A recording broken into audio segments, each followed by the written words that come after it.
हम सिर्फ अल्लाह से डरते हैं, उसी के आगे सर झुकाते हैं और हमारा ईमान ही हमारी ताकत है, इसीलिए दुश्मन खौफ खाता है हमसे। बात यह है कि हमारे मुस्लिम मुआशरे में अगर किसी मर्द से या किसी मर्द औरत से ज़िना का सुदूर हो जाता है तो हमारे बाज़ मुस्लिम भाई क्या करते हैं, उसका वीडियो बना करके उसको यूट्यूब, फेसबुक और व्हाट्सएप वगैरह में डाल देते हैं और पूरी दुनिया वाले को बताते हैं कि इनसे ज़िना का सुदूर हुआ है। मेरे भाई, अगर ज़िना गलत है तो उसका प्रचार और प्रसार करना भी गलत है, क्योंकि ज़िना की इस्लामी सज़ा ये नहीं है कि पूरी दुनिया वाले को बताया जाए, उसका ऐलान किया जाए, उसकी तशहीर की जाए, बल्कि ज़िना बदतरीन अमल है, उसकी सज़ा मुतय्यन है इस्लाम में। शादीशुदा है, दोनों को रजम किया जाएगा, पत्थरों से मार डाला जाएगा।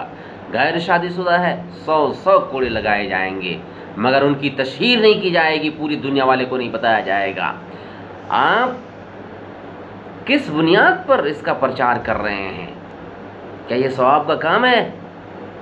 क्या ये उसकी इस्लाह की सूरत है? क्या ये इस्लामी सज़ा है? क़तअन नहीं, ये यहूदियों का तरीक़ा है। नबी अलैहिस्सलाम के ज़माने में यहूदी लोग अपने मजहबी फैसले को छोड़ करके, दीनी फैसले को छोड़ करके दूसरा फैसला निकाल लिए थे, ज़िना की दूसरी सज़ा निकाल लिए थे। आइए मैं आपके सामने पेश कर देता हूँ। मुस्लिम शरीफ किताबुल हुदूद बाब रजमिल यहूद, हदीस नंबर 4437।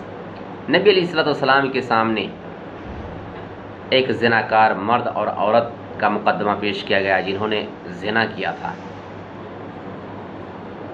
यानी मोहम्मद फैसला कर दें। आप अलैहिस्सलाम ने फरमाया, मा तजिदून फी तौरात अला मन ज़ना, तुम लोग तौरात में ज़िना की सज़ा क्या पाते हो? उन्होंने बताया कि हम लोग तो ज़िनाकार मर्द औरत को पकड़ करके उनके चेहरे पर स्याही पोत देते हैं और उनको गधे पर इस तरह बैठाते हैं कि दोनों के चेहरे अलग होते हैं और पीठ एक तरफ होती है। आपने फरमाया, फ़अतू बित्तौरात इन कुंतुम सादिकीन, तौरात ले आओ अगर अपनी बात में सच्चे हो तो। तौरात लाए। उस मजलिस में हज़रत अब्दुल्लाह बिन सलाम, जो कि तौरात के आलिम थे मगर इस्लाम ला चुके थे, वो भी मौजूद थे। तौरात ला कर के यहूदी आलिम आयत रजम पर हाथ रख करके इधर उधर पढ़ने लगे। हज़रत अब्दुल्लाह बिन सलाम ने कहा, मुरहू फलियरफ़अ यदहू फ़रफ़अहा फ़इज़ा तहता आयतुर रज्म, अल्लाह के रसूल इसको हाथ हटाने कहिए। हाथ हटाया तो हाथ के नीचे आयत रजम मौजूद थी।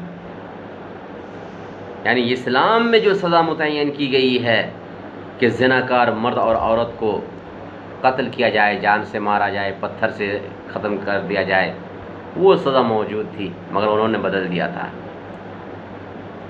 आज वो तरीक़ा हो रहा है।